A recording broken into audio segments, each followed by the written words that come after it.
कैसे हो बच्चों? आज हम तीसरी कक्षा के लिए मेरा परिवार निबंध करेंगे।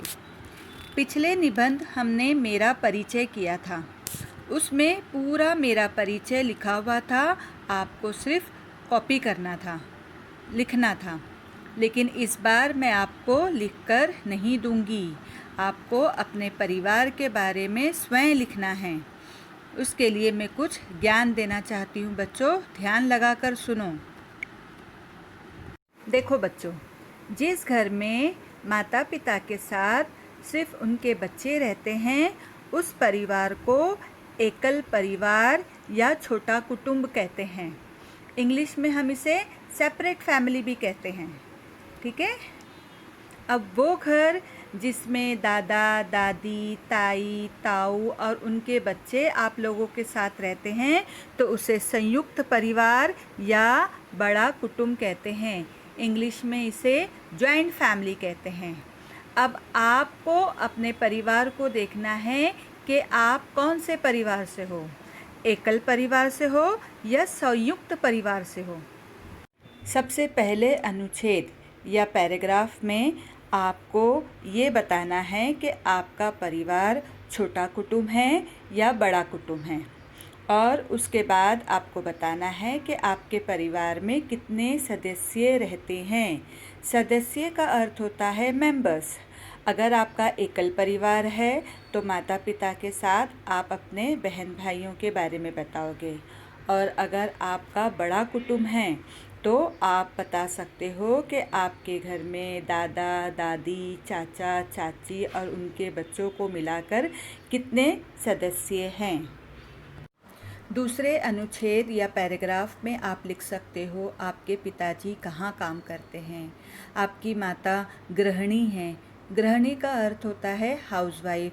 आपकी माता पिता आप लोगों का किस तरह ख्याल रखते हैं, पढ़ाई किस तरह करते हो आप लोग, आप अपने छोटे भाई बहन की किस तरह सहायता करते हो। अगर आपका बड़ा कुटुंब है तो आप अपने दादा दादी के बारे में लिख सकते हो कि मेरे दादा दादी बहुत बूढ़े हो चुके हैं, मैं उन लोगों की सेवा करता हूँ या करती हूँ।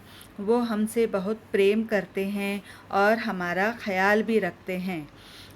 दादी हमें रात को सोते समय कहानियाँ सुनाती है, हमें बहुत मज़ा आता है। इस तरह का आप वाक्य बनाकर अपने निबंध में लिख सकते हो।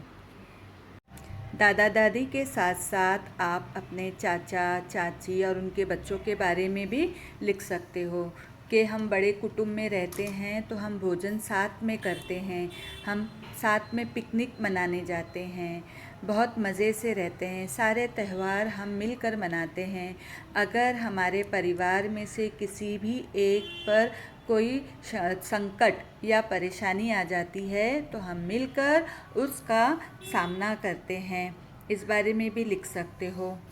और अंत में आपको लिखना है कि आप अपने परिवार से कितना प्रेम करते हो, और ये भी लिख सकते हो कि आपको अपने परिवार पर गर्व है। तो यहाँ आपका मेरा परिवार निबंध पूरा होता है, और आगे मैं आपको इस निबंध में आए हुए कठिन शब्द के बारे में बताऊंगी। मेरा परिवार में आने वाले कठिन शब्द है बच्चों ये, इसको मैं पढ़कर बताती हूँ। संयुक्त परिवार, सदस्यों, छोटा कुटुंब, बड़ा कुटुंब, दादा दादी, सेवा, ख्याल, गृहिणी, दुख दर्द। इनकी सहायता से आप अपना निबंध मेरा परिवार पूरा कर सकते हो।